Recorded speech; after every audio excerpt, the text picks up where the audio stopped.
length without strength is a problem. So they're getting more range of motion, but there's no change in strength is not a good thing.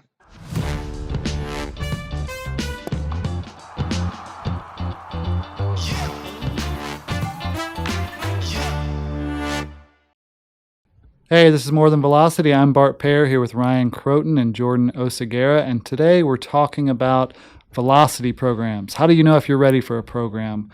There's a lot that goes into it. We actually have a blog post on the armcare.com site that gives you some general guidelines, a general assessment of if you're ready or not. I'll just say right off the bat, and we'll probably mention it more as we go through this, but the ArmCare app goes into a lot more detail, a lot more specifics about what it takes to be ready for a velocity program. It actually tells you if you're ready in the app, but if you're not using the app yet, this is definitely going to be worthwhile for you to understand what it really takes to not only not get injured doing it, but get the best results, from the velocity program that you choose to do. So what we're going to do, we're probably not going to go point by point from the blog post. You can definitely go check it out. But we're going to talk about a few key ones that maybe people don't understand or need a little more detail about, and as we go through this. So Ryan, I'm going to let you start it off. What are some things you need to be ready for a velocity program? Yeah, so, number one thing, I just kind of want to preface, there's been one research study that I've ever read in the history of research that athletes actually got injured in the study. And it was a weighted ball study.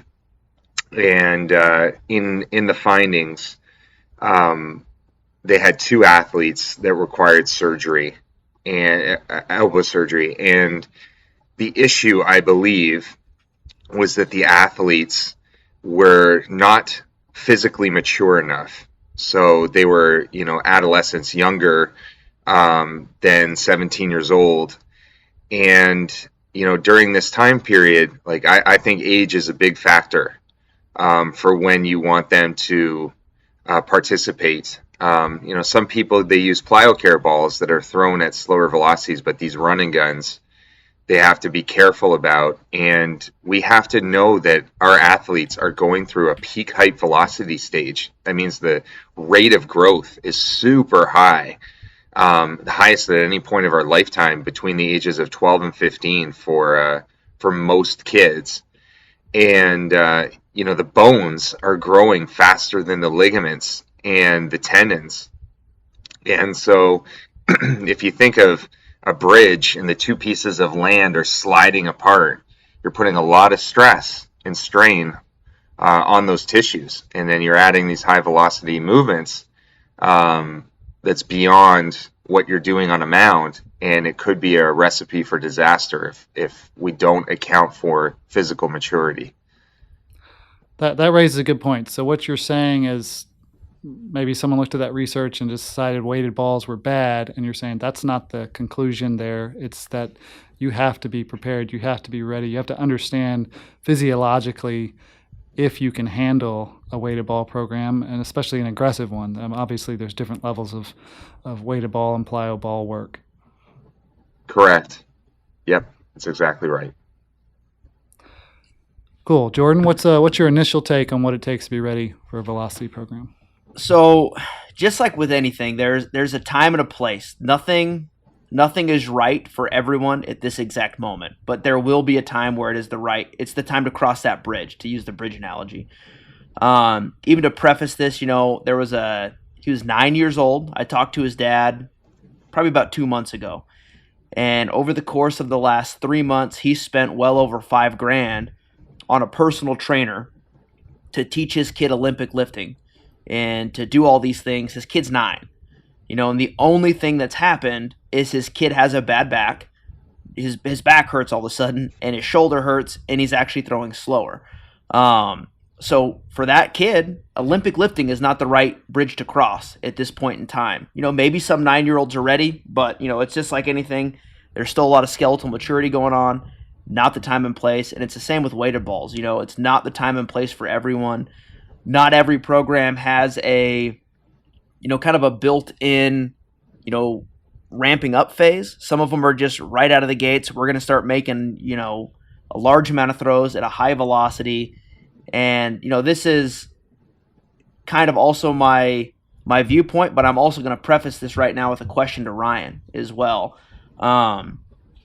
Everyone talks about the heavier balls being less stress on the arm, which is true. They do have less stress. But is there an increased risk because of the higher time on tension? So even if it's, 10 Newton meters less, 5 or 20 Newton meters less, if it's taking them from full layback to ball release an extra, X amount of, time in seconds, that extra time on tension, is that dangerous? You gave the analogy of the land sliding apart on the bridge. Is that more dangerous even with less stress on the arm, or do we not know that? Yeah, I mean, intuitively, when you think about it, if you're using a heavier implement, your arm isn't accelerating as much, and the technical formula for force is force equals mass times acceleration. So if we're driving down acceleration, we're lowering force. And when we look at time under tension, we're essentially giving a slower rate of the rise in force.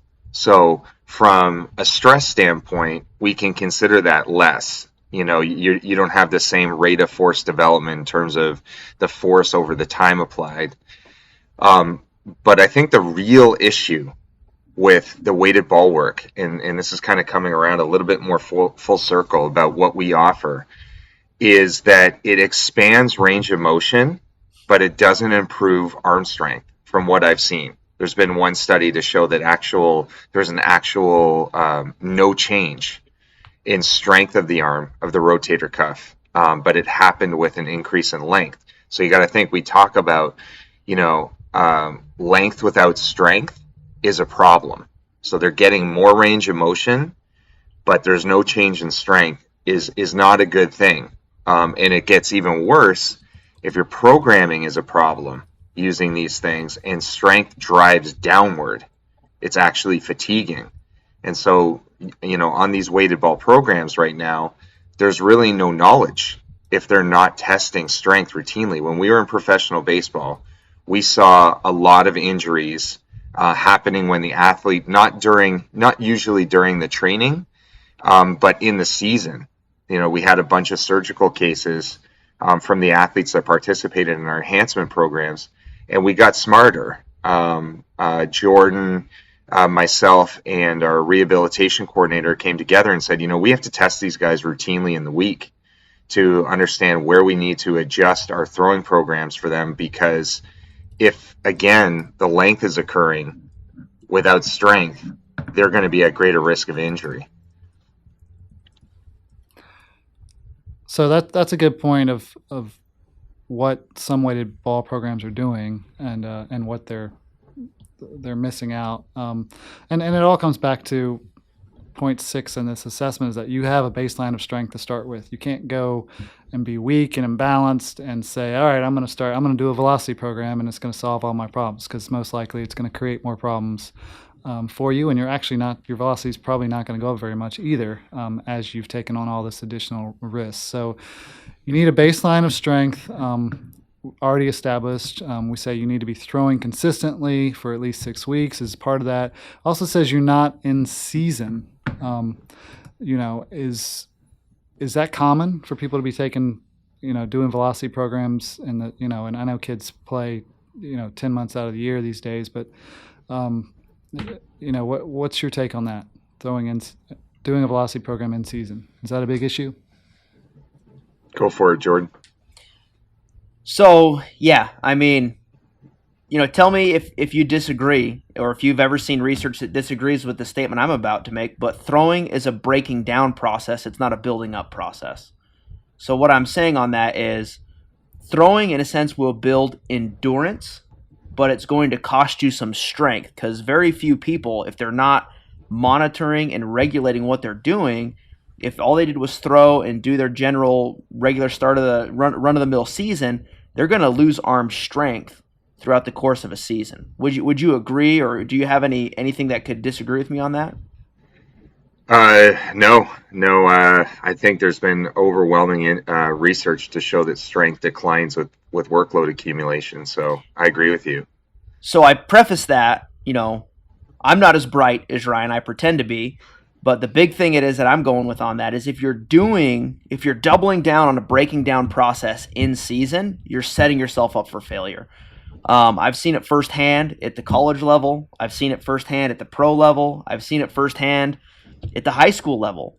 And, it's a tough thing to buy into going, okay, I'm going to continue doing this in season when you're getting your high intensity work in game or even in a bullpen, or you could get it in a long toss session. And then they're adding in the high intensity weighted ball work with it.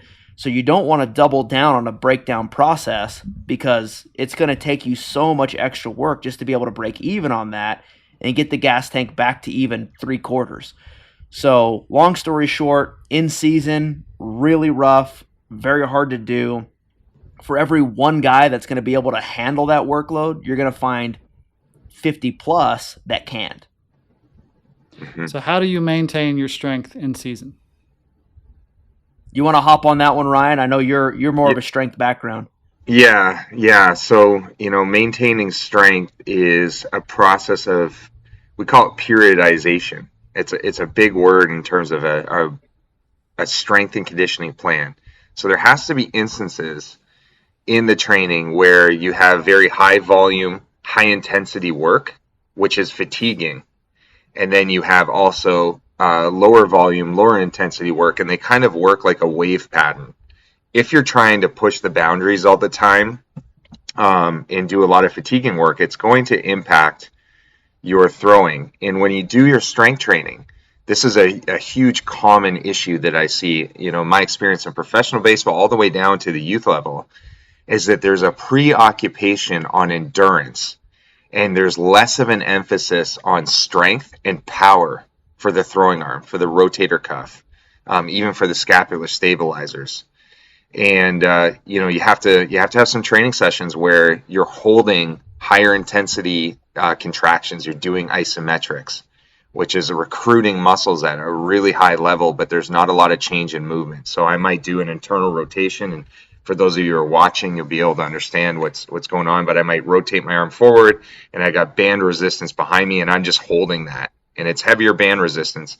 And it builds strength and endurance actually in that particular pattern. And then I might take the same exercise, this internal rotation, and go rapidly back and forth. And these rapid ballistic movements, they build power. And so our training to maintain strength, it's got to be multidimensional, just as they've shown there. Here's just, I know it's not fully on the topic, but I think it has to do a little bit with what we're talking about. You're showing kind of holding that end range.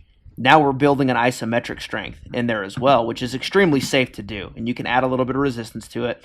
And then you're showing that ballistic, but how much do you think a player should be focusing on an eccentric movement in those aspects? Because I personally think eccentrics, while they suck to do, I've noticed a large increase in my players' durability the more I program in eccentric work. Yeah. So there's a blog that we have on the website that talks about eccentric training, but I think it's incredibly important to building strength and length at the same time. And the longer we have these components of muscles called fascicles, and these fascicles, they basically they encase a collection of muscle fibers, and what they need to do is they need to create length. And if they do that, they increase speed of contraction for a muscle group. And so the eccentrics, I think, are really important to improving throwing arm velocity. And the other thing is, our eccentric contractions, the lengthening contractions, are deceleration based, and most of our injuries are deceleration related. That we can't slow something down. So that to me is a really important feature of training, and that's kind of where you go into those high intensity days. We need to have them. Cool. So a few other points in here I'd like you guys to talk on. Obviously, if you've had surgery, That's a big red flag. If you're dealing with arm pain right now, you know, that's an issue. One I want to talk about is just we've got in here number 10. You eat and sleep well, and I feel like this is something that's just yeah. It's given lip service to, and I'm good, but most people aren't good in this. Is that your experience? I mean, I think a lot of young athletes, they are distracted. And so, they're on their phones or on their iPads constantly, and this is happening at a really young age, like in 8-year-olds. Kids are on their iPads from morning till night. And this blue light affects their ability to sleep. And when we sleep, um, we increase growth hormone. And Jordan said it best, is like throwing can be a breakdown process. And that is what goes on a lot with these high intensity weighted ball programs. And so if they're not getting adequate sleep, they're not sleeping, especially by 10 o'clock, we get our greatest growth hormone between the hours of 10 and 2 in the morning. And so that is going to help them rebuild muscle tissue. And if they don't have that, they're going to lessen their ability to recover from these throwing bouts, could expose them to greater risks. And then when you come to nutrition, a lot of these athletes, I'm just going to keep it quite simple, is I don't see them eating enough vegetables and fruit. I don't see people eating enough in general. Yeah. So, these are so, they have micronutrients that are so important, and essential vitamins, and they also are antioxidants. So, you have this oxidative stress. Cells creates some of this chemical stress when you have some of this tissue breakdown that's occurring from these throwing bouts. And you need to lower the throttle of this chemical stress that's occurring so that the tissues, they bounce back even faster. And so if these nutritional elements aren't met, there's not enough anti-inflammatory elements in the diet, the athlete may prolong their inflammation cycle. And you got to think, like, if you're throwing in an inflamed state, you're feeling a lot of soreness, and it's taking you a while to get your arm to feel well when you're throwing, that's not a good thing.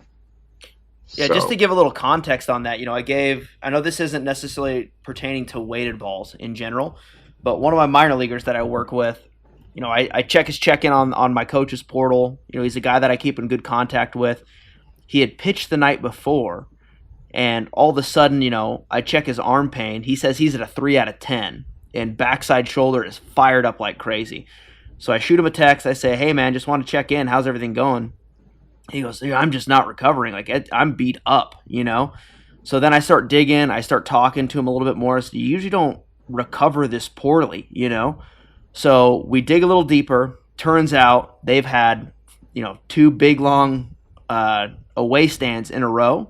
And when you're in the minor leagues, you don't necessarily get the best options for food. So he'd been eating a ton of McDonald's, a ton of fast food, really high inflammatory foods. So one of the things we had to adjust, and this was a few months back, we had to adjust, like, you need to start bringing with you, I don't care what it is, if it's food that, anything you can do to lower that inflammation. If you got to go buy, a week's worth of spinach and, keep it in your fridge, have the Amazon groceries go deliver you groceries to the hotel, like, get your stuff delivered, make sure you're taking care of your nutrition to lower that inflammation, because what's in the clubhouse, especially on the visiting side, is not necessarily made for you to be successful. And obviously, he's gone through, he's adjusted those things, he's recovering better. Didn't have an issue on a homestand, but it doesn't take much to really, have something land on that inflammation and just skyrocket through your system. And, when you're a high school kid, you can borderline eat packing peanuts and you're going to find a way to turn it into energy. But as you get older, it gets so much harder to keep track of that nutrition, And, it's insane to me that the pro atmosphere, food is available, but it is probably some of the worst food you can find. And then in high school, the people think they're eating, but then when they actually write it down, they're barely breaking even on their basal metabolic rate, not even to mention what it is they're doing from weight training, doing the arm care system, their sprint work, throwing, Bart's out there on the coast, and you get a kid out there surfing in those 2-inch choppers they have out in Florida. Not quite like the West Coast. You got a kid burning 800 calories in 40 minutes out there. So it's things like that. They just don't realize how much energy they use on a day-to-day basis, and then when they write down what they're putting in the system, they're not even breaking even. So long story short, coming back to a high-intensity weighted ball program, we had guys doing it with heart rate monitors, and you start going through how many calories they're burning in a 30-minute weighted ball session, and it's intense. It's up there, and they're not even breaking even from the weighted ball session. So how do you expect them to recover and stay healthy if they don't put nutrition as a number one priority? Mm-hmm. End of soapbox. I love it though. I mean, I've got kids who are teenagers, and they have no idea how much effort they'll go, practice all day and then come back and go skateboarding and then go surfing, and they feel like they did nothing that day. I'm like, you're not eating. Yeah. So high school kids need to be eating more, and if you're ordering that, the quality is a huge indicator, and obviously sleep for recovery as well. All right, so I think that's awesome. I think anybody who is considering a velocity program at all should at least check out the blog post. Obviously, if you have the Arm Care app, it'll tell you, right in the app if you're ready for it. Before we sum this up, any other points in there you want to add a little more detail to? Yeah, I mean, for me, I just want to stress it again. Please utilize our app if you're on these velocity programs, because you just don't know if you're training yourself into muscular imbalance. You want to do these scans. You don't want to have length without strength. And we have, certain metrics that we utilize to explain to you, where you need to be with specific training and throwing, and allow yourself to have a good conversation with your coaches in terms of having program modification, because it is not worth it if you go through all the training and you end up getting hurt. That you might as well have eaten a box of jelly donuts, because that's not the goal of these training programs. We got to make you incredibly competitive. So that's the end of my soapbox. Jordan, anything else? Yeah, just to preface, we are not anti-weighted ball in any way. I have run, I don't know how many hundreds of players through weighted ball systems. I'm all for them when the time is right. Yep. Awesome. Cool. Well, let's wrap this up. Check out the blog post, and until next time.